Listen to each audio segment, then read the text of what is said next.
കലഹിക്കുന്നതും വംശങ്ങൾ വ്യർത്ഥമായതും നിരൂപിക്കുന്നതും എന്തു?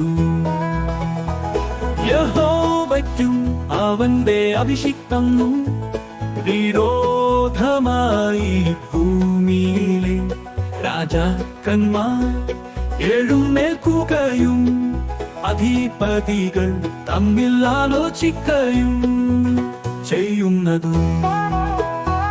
നാം അവരുടെ കെട്ടുകളെ പൊട്ടിച്ചു, അവരുടെ കയറുകളെ എറിഞ്ഞുകളഞ്ഞത്. സ്വർഗ്ഗത്തിൽ വസിക്കുന്നവൻ ചിരിക്കുന്നു, കർത്താവ് അവരെ പരിഹസിക്കുന്നു. അന്നു അവൻ കോപത്തോടെ അവരോട് അരുളി ചെയ്യും, ക്രോധത്തോടെ അവരെ ഭ്രമിപ്പിക്കും.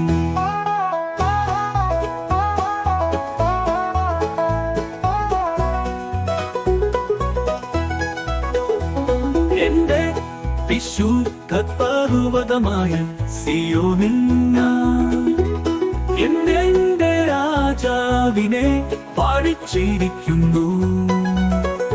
ഞാനൊരു നിർണയം പ്രസ്താവിക്കുന്നു, യഹോവ എന്നോട് അരുളി ചെയ്തതും. നീ എന്റെ പുത്രൻ, ഇന്നു ഞാൻ നിന്നെ ജനിപ്പിച്ചിരിക്കുന്നു. എന്നോട് ചോദിച്ചു കൊള്ളുക, ഞാൻ നിനക്ക് ജാതികളെ അവകാശമായും ഭൂമിയുടെ അറ്റങ്ങളെ കൈവശമായും തരും.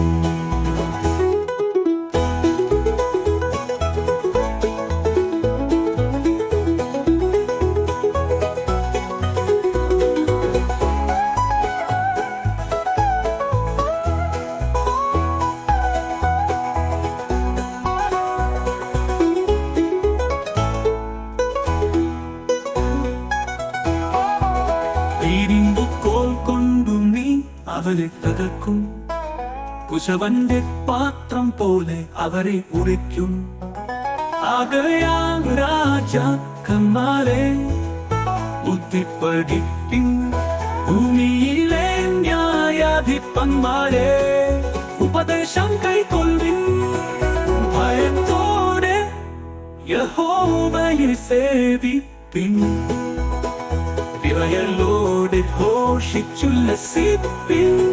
അവൻ കൊണിച്ചിട്ടു മിന്നൽ വഴിയിൽ വെച്ചു, നശിക്കാതിരിപ്പാൻ പുത്രനെ ചുംബിപ്പിൻ. അവന്റെ കോപം ക്ഷണത്തിൽ ജ്വലിക്കും, അവനെ ശരണം പ്രാപിക്കുന്നവരൊക്കെ ഭാഗ്യവാന്മാർ.